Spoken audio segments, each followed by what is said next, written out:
everybody. Is this on? You okay? Is that picking up? Yeah. Great, thanks everybody. Good morning. Good morning. I know that Congressman Fritz and I had a late night last night over in Beaver County, so I think that coffee's about to kick in. A little bit about me. First off, thank you to the Chamber and SMC and MBA for pulling this together.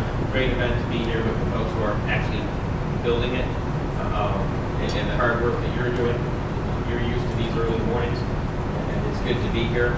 Every time I get to talk to a group of voters, I tell everybody this is a job interview. In our system, it's the American people that hire those representatives we have in Congress.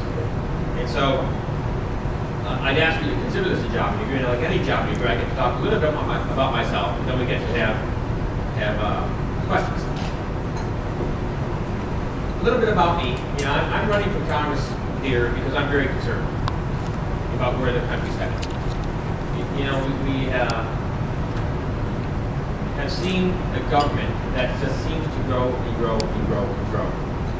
And we have a president who came in making a certain number of promises, such as, I'll cut the deficit in half in 4 years. Well, it hasn't happened. He also promised that if you pass a stimulus bill, unemployment would not go above 8%. And it went above 8%, it stayed above 8% for 43 months. And he also said that, you know, if you pass that stimulus bill, by this time, in 2012, the unemployment rate would be 5.6%. In the meantime, he undertook an incredible expansion of government, you know, adding 149,000 federal employees, micromanaging the healthcare industry, micromanaging the financial services industry, micromanaging the energy industry, time and again. So all those concerns together, exploding debt, wondering who's going to be paying for it, our kids and grandkids, borrowing money from hostile interests like China, you know, very concerned about the direction of the country. And so I decided I'd run for Congress. Family, I'm raising my 6 kids with my wife for 23 years. We live over in Swickley. Kids are ages 5 to 22. My oldest actually has moved out of the house already. She's a school teacher down in Texas.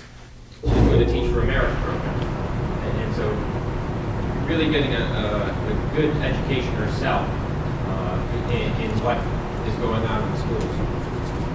I have one son in college, one about to go to college, and then I have 3 younger daughters in 9th grade, 5th grade, and kindergarten. I have about 20 years private sector experience. I'm a Notre Dame law grad. Most of that time has been spent, contrary to what you're hearing, not on Wall Street. I've been to Wall Street once in my life, and that was in 1980 as a tourist, looking at the stock exchange.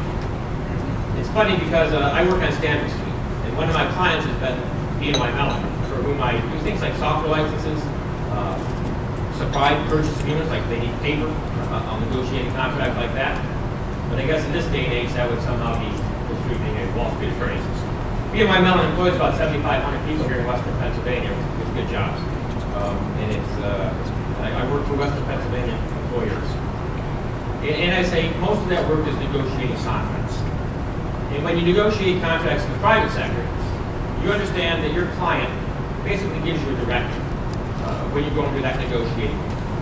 That client may want 2 or 3 things to be in that contract. And so it's your job to make sure that you're representing your client well. At the same time, you understand that the other side is coming in, that the attorney has 2 or 3 points that he or she needs for his or her client. So it's a function of the 2 of you sitting around that negotiating table, going back and forth, give and take, you know, compromising not on your core principles. There are some things I cannot compromise on when I negotiate a contract. For example, an intellectual property issue. There may be an issue that you know, my client has told me, retain all the intellectual property rights. We need those for future contracts. And the other side may say, well, we want to own the intellectual property rights. That's an issue that you're not going to be able to compromise on. But there are so many other things you can compromise on and meet in the middle. So it's a function of the 2 attorneys sitting around the table saying, well, I can't give you that, but I can give you this. And you know that in the private sector, the goal is to get the job done. To both of you to get a fair deal that you can shake hands on, you can get out of there and get to work. Because when you get to work, guess what happens? You start to make revenue. You're able to add jobs. Workers can make a living. That's how we do it in the private sector. That's missing in Washington. You know, this idea that we have to get things done instead of kicking the can down the road. And so, for example, you see the whole system in Washington is broken right now. You know, we haven't had the Senate, for example, pass a budget in over 3 years. We haven't had our Congress get their job done with the spending bills they're supposed to do since the mid-1990s. The way it's supposed to work is that the House is supposed to do a budget in the spring. The Senate is supposed to do a budget in the spring. They're supposed to get together, reconcile their differences in the spring, and that's the blueprint for how they're going to spend money beginning October 1st.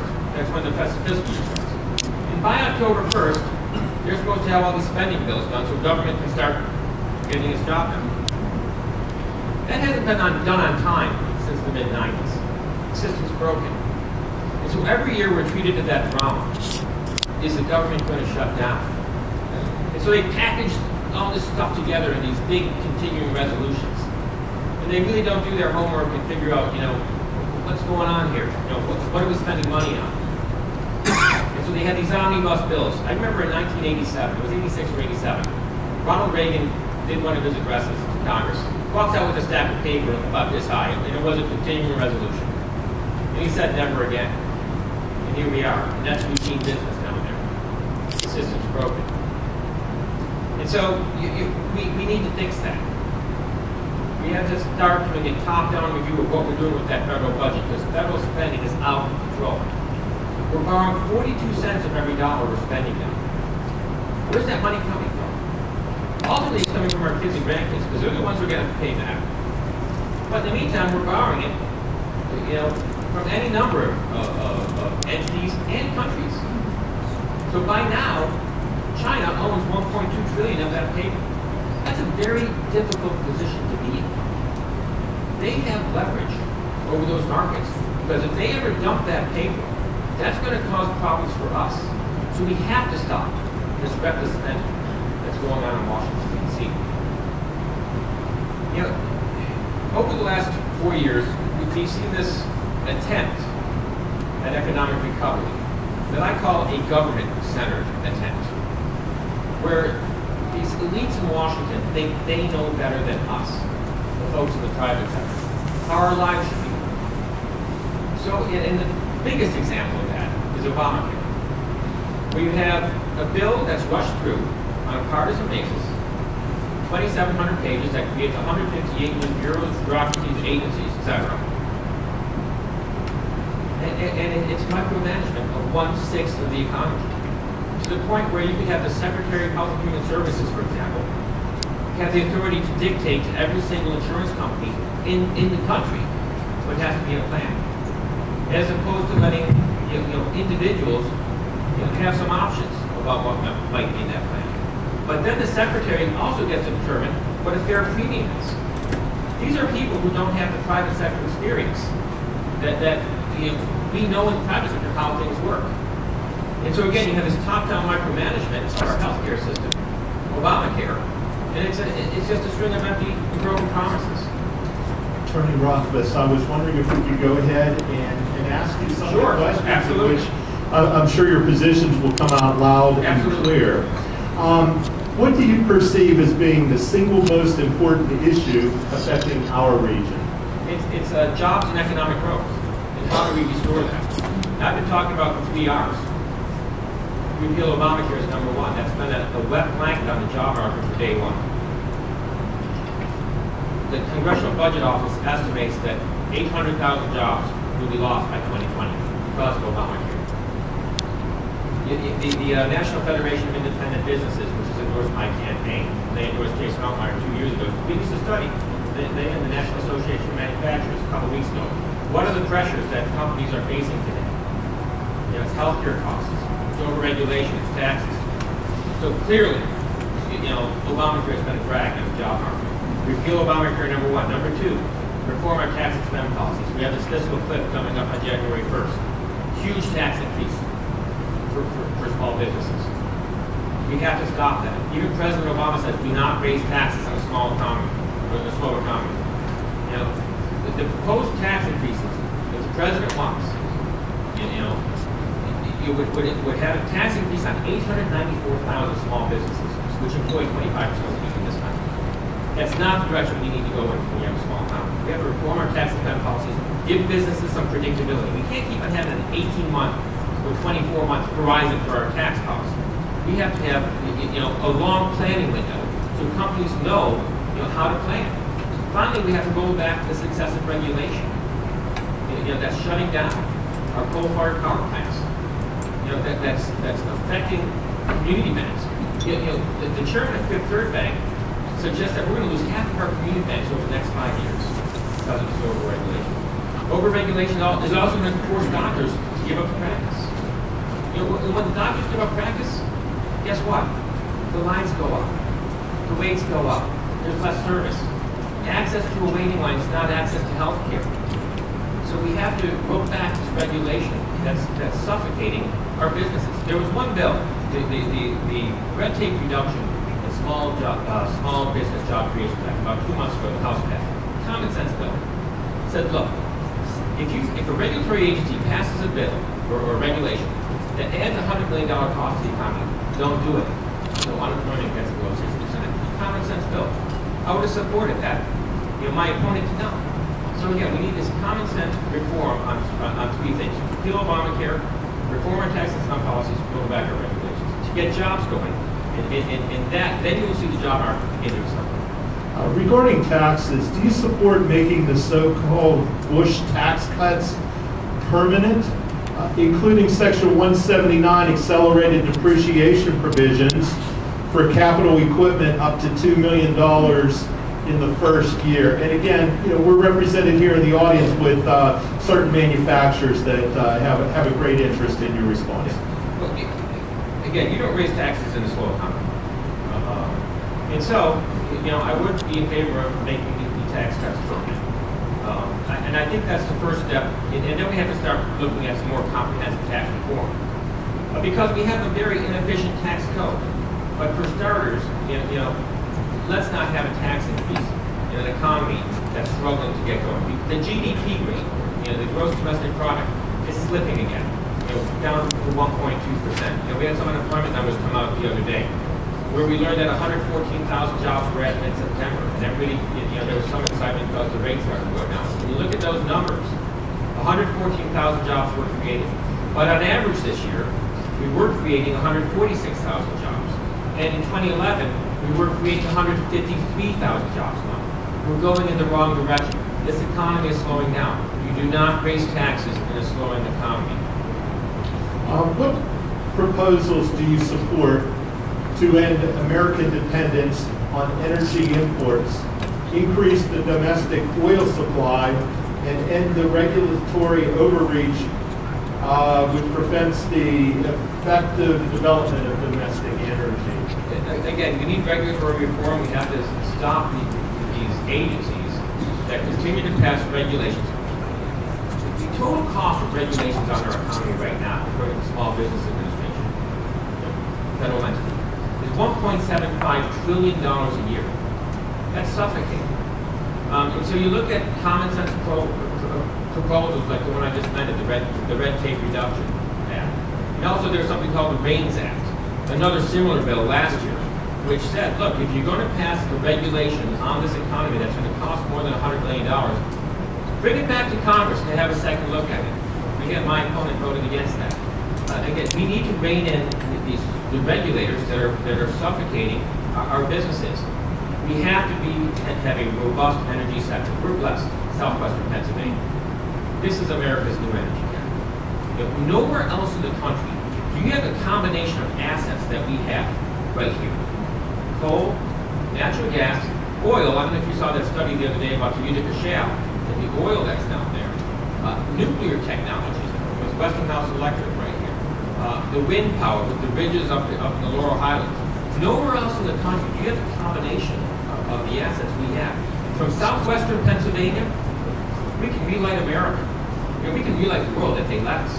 if the federal government would get out of the way and stop micromanaging. You know, there's a threat that the EPA wants to come in and do a layover on frac regulations that we're handling quite well here in Pennsylvania, the Department of Environmental Protection. We want to add another layer, you know, that would inhibit job growth and that would inhibit or prevent us from reaching energy independence. We have to rein in the federal government. You know, the answers don't come from Washington. They come from here in southwestern Pennsylvania. They come from Pennsylvania. Attorney, regarding trade, are you concerned about the transfer of U.S. jobs, manufacturing, technology, wealth, and power to China? And should the U.S. stand up against unfair and illegal trade, for example, the Currency Reform for Fair Trade Act, Enforcing Orders and Reducing Customs Evasion Act? Yeah, we absolutely have to be aggressive in trade. You know, but more than any single new piece of legislation, we need a new president. We don't need a president who's been following in Beijing for the last 4 years. You know, Governor Romney said he will, you know, recognize China as a currency manipulator on day one. We have to be aggressive and enforce trade agreements. If they're violating them, we have to go after them. We have to make sure we have adequately funded the enforcement agencies that we have. And perhaps we may want to look at other enforcement mechanisms. You know, for example, as an attorney, you know, in the civil courts here, we have something known as a preliminary injunction, where if you're being harmed and there's a threat of irreparable harm, and you can show that there's a likelihood that you're going to succeed on the merits, there's some preliminary relief available. The problem with some of these trade disputes is, by the time they're resolved, the damage is done. And so we should be looking at mechanisms that can if there's an offense happening, that we should be able to go and try to get some kind of immediate relief going, so the damage doesn't get done. But in addition to currency issues, there are some, there are other very as equal or even more serious issues. You know, the intellectual property issue, in the way China is very aggressive in taking intellectual property from companies. There's also a big problem with the number of state-owned enterprises over there, which, frankly, I don't think that China should have ever been granted access to the World Trade Organization by President Clinton. It was not a free economy. There were serious issues there, and I think there was a rush to judgment there. But with trade generally, 90% of consumers live outside the United States. We have to find ways for our producers to sell overseas. We exported $15 billion worth of products from southwestern Pennsylvania. That's a success story. And we have to make sure that those consumers out there, that we're able to sell our goods overseas. And if we don't, other countries are going to move in. You look at other countries entering trade agreements, and then we're not. Those countries are going to be able to sell to those consumers, and our producers won't. So, again, we have to exercise leadership in the world. We can't, withdraw, put up walls, and think that, everything's going to be great. No, we have to find markets to sell our goods, and we have the best producers in the world. We're the most efficient. We're the most productive. We produce the best products. That's a success story. What we need to have is the most competitive place in the world who wants to do business. You don't do that with the highest corporate tax rate in the world, which is what we have. You don't do it with over-regulating our businesses. You look at Obamacare. Who would have thought that Obamacare would have resulted in outsourcing? How did that happen? Well, because they have their rule in Obamacare that says, you can only spend so much on administrative expenses. And so what has happened is that companies are outsourcing, part of their administrative operations to cheaper countries. Again, we're over-regulating ourselves. You look at something silly like light bulbs, which, I don't know why the federal government has to tell us what kind of light bulb we have to have in our house. Maybe the Congress can tell us. But with that law, we closed the last American factory that made traditional light bulbs and lost 200 jobs. Now we have to get all our light bulbs, from overseas. So we're over-regulating ourselves, we're over-taxing ourselves. We have to make this the most competitive place in the world who want to do business. Attorney, yesterday the Chamber had a luncheon with Jason Allmeyer, and he stated that Obamacare cannot be repealed. Is this true, in your opinion, and how would you fix it? Well, you know, this is a debate I had with Jason 2 years ago. Yeah, it can be repealed. It has to be repealed. Government-centered healthcare doesn't work. And again, you look at the string of empty and broken promises. The president promised we'll have universal coverage. You know, over 20 million people will still be uninsured. Why are we spending $1.7 trillion over the next 10 years that's going to leave people uninsured? You broke a promise. Remember the president said, if you like your health care plan, you can keep it. You know, it's not true. It's not true. Already companies have given up health care. And McKinsey did a study that says 30% of private sector employers are going to give up health care coverage of their employees because it's cheaper to pay the penalty. Medicare Advantage. 4 million people are going to lose their Medicare Advantage plans. We have the highest utilization of Medicare Advantage in the country right in our district. Over $1 billion is coming out of Medicare Advantage in this district alone. That's not Governor Romney saying it. That's not Paul Ryan saying it. That's not me saying it. It's the Medicare trustees report saying that. He said it would lower premiums. It's not. You know, it's raising premiums. I talked to a manufacturer out in Beaver County. His premiums are about 19%. Overall, that's going to be a $50,000 hit on his balance sheet. That means he can't hire one worker. He said it won't increase taxes. The Supreme Court, you know, exposed that one. It's a big tax increase. So we repeal it. We start over with common sense healthcare reform to make sure that we're taking care of folks. Make sure that we have buying insurance across state lines. Make sure we have medical malpractice reform. Make sure that there's tax fairness for people who buy their own insurance as opposed to getting it through their employer. Make sure that we have adequate funding for state high-risk pre-existing condition pools, because like me, I'm a cancer survivor. I'm very concerned about pre-existing conditions. There's a lot we can be doing, but the government-centered model of micromanagement of healthcare does not work and will not work. Very good. Switching back to trade, like good and bad business contracts, there are good and bad trade agreements. Good ones help businesses and nations grow. Bad ones ruin them. Will you support more NAFTA-style trade agreements? And what will you do to ensure U.S. trade regulations, trade negotiators do a better job? Again, you want to be concerned about labor issues, environmental issues when you negotiate trade deals. We have 3 trade deals go through. Panama, Colombia, Korea. And it's interesting to see people lining up on either side of that. Korean, for example, the United Auto Workers are supporting it. You look at Colombia, where our goods were subjected to a tariff going into Colombia, but their goods coming into the America were not.